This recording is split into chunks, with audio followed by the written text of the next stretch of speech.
Sa Rippleswell Conference, ibinahagi po ni Rinat Ver-Ik, siya po ang CEO ng G-Treasury, ang problema ng maraming kliyente.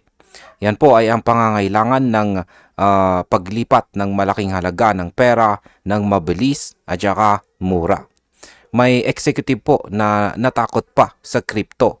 Pero sinabi po ni Ver-Ik ang isang solusyon na kayang magpadala ng pera sa loob ng ilang minuto na makakatipid po sa oras at nagbubukas ng posibilidad na kumita mula sa nakatinggang cash. Kaya ang ganito pong paggamit kay XRP ay nagpapakita ng kakayahan nito sa high value transactions.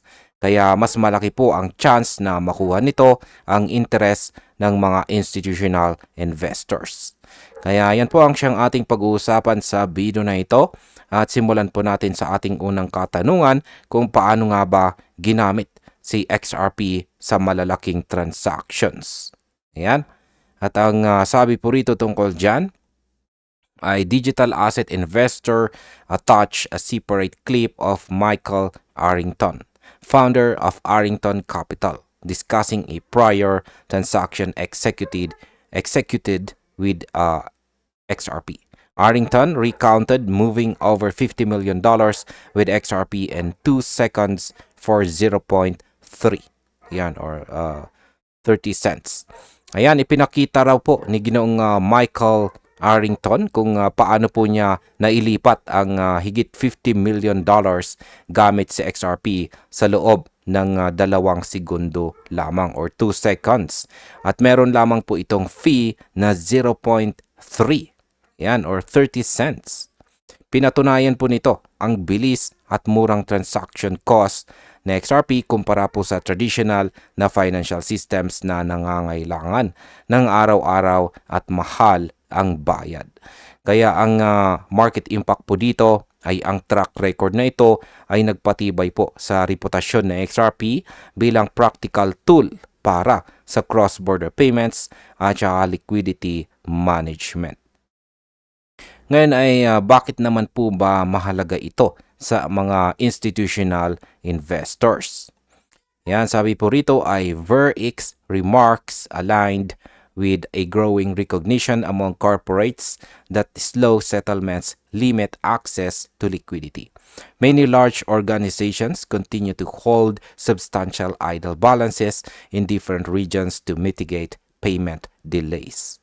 Ayan, marami raw pong korporasyon ang nakakaunawa na ang mabagal na settlements ay nagtatali sa kanyang liquidity. Dahil dito, marami pong kumpanya ang nagtatabi ng malalaking idle balances sa iba't ibang rehiyon. Sa pamamagitan po ng integration ng XRP sa treasury systems ng G-Treasury, pwede na pong ilipat ang $50 million or higit pa sa loob ng segundo na siyang nagbubukas ng mas dynamic na paggamit po ng cash at nagdadala ng XRP bilang solusyon sa global financial inefficiencies. Ang market impact po dito ay kapag na-adapt ito ng maraming mga institutions, posible pong dumami ang demand ng XRP para sa real-world high-value transactions. At ayan, bilang panghuli, ang aking opinion naman tungkol dito ay makikita po natin na si XRP ay hindi lang para sa retail hype or short-term trading. Ang kanyang tunay po na lakas ay nasa bilis at murang transaction cost na mahalaga sa malaking corporations at mga institutional investors. Habang pinapalakas po ang adoption sa real-world treasury operations, lalakas din po ang credibility at long-term utility ng XRP sa global financial system. Kaya para po sa atin bilang mga holders at traders, ang focus sa utility ay mas mahalaga kaysa sa speculation. At ayun, hanggang dito na lamang po tayo sa video na ito mga ka-crypto. Maraming salamat sa panunood.